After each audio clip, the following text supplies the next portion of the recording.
Chapter 5 Angel of the Battlefield. Jack still didn't remember who Clara Barton was. He pulled out the Civil War book and read. Clara Barton was a famous Civil War nurse. When she began nursing, she used her own money for her supplies. She drove a horse-drawn ambulance right onto the battlefield to help save wounded soldiers. For this reason, she became known as the Angel of the Battlefield. Jack put the book away.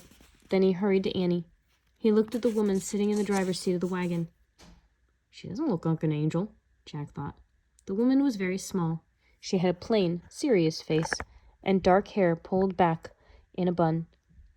She wore a long black skirt and a blue jacket. In the back of her wagon were more wounded soldiers in torn, bloody uniforms. They moaned and cried out. Nurses, both men and women, were putting the wounded men on stretchers. Clara Barton wiped her forehead. She looked hot and tired. "Can we help you, Miss Barton?" Annie asked. "Who are you?" said Clara Barton. "Jack and Annie," said Annie. "We're volunteer nurses. What can we do, Miss Barton?" Clara Barton smiled. "First, you can call me Clara," she said. "Second, would you ride with me back toward the battlefield? There are more wounded waiting to be picked up." "Sure," said Annie.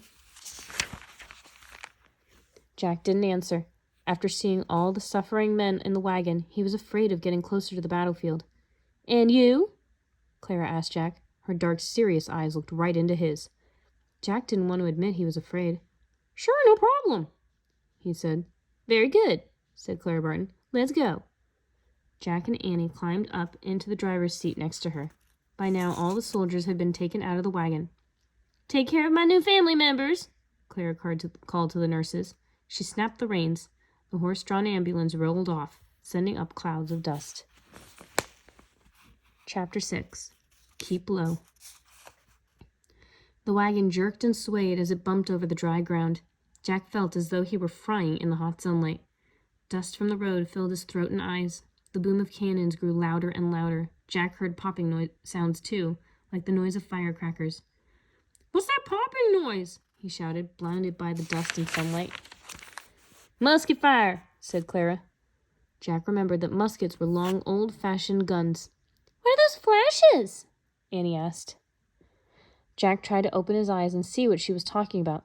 He saw bright flashes in the light in the distance and puffs of smoke in the sky. "Cannon shells exploding," said Clara Barton. "Shells are like small bombs. They have ruined much farmland." Jack squinted at the passing countryside.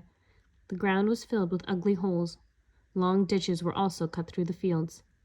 "Do the shells make those ditches too?" "Nah, those are trenches the soldiers dug for a battle," Clara said. "Each side digs their own. Day after day they sit in the trenches firing their muskets at one another." Jack tried to imagine how terrible it would be to sit in a trench all day waiting to be shot or waiting to shoot people. "We have to get some water," said Clara. She drove the wagon to a narrow creek. A stream of water flowed downhill, running over rocks. The wagon came to a halt. Jack heard a whistling sound, then another. "Keep low!" cried Clara. "What's that?" Jack asked. "Cannon fire," she said.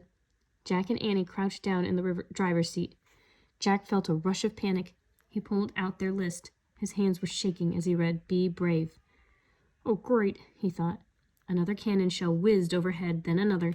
The ground exploded over and over in flashes of light. Dirt, clods flew everywhere. Clouds of smoke and more dust filled the air. The horses neighed and whinnied. "Be brave," Jack thought. "Be brave." Chapter 7 Helping Hands. The firing came to an end. The horses calmed down. The smoky air began to clear. Clara handed Jack and Annie each a canteen. "Fill these quickly," she said. "We have no time to waste." Jack's legs felt wobbly as he followed Annie to the creek. They filled their canteens and climbed back into the wagon. "Keep alert," said Clara. "Look for the wounded as they come off the battlefield." She snapped the reins. The horses started off again. As they bumped along, Jack looked ahead for wounded soldiers. "There," said Annie. She pointed to a man limping toward them and waving his arms. The man looked very young, more like a teenage boy. His uniform was torn and bloody. It wasn't a blue uniform, though. It was gray. Clara pulled the horses to a stop. "But he's a Confederate soldier," said Jack. When someone is hurt, you give them a helping hand no matter who they are, said Clara. Her voice got softer. I have seen courage and kindness on both sides of this war. Sometimes things are not as simple as they seem. Jack was glad they had stopped to help the soldier. He jumped out of the wagon. Do you need a helping hand? He asked the young man. Thank you, the soldier said softly. Jack helped him into the back of the wagon. The soldier lay down on a pile of blankets and closed his eyes. Jack climbed back onto the seat beside Clara. She snapped the reins as they rode on. They came across more ragged men resting in the shade of an oak tree.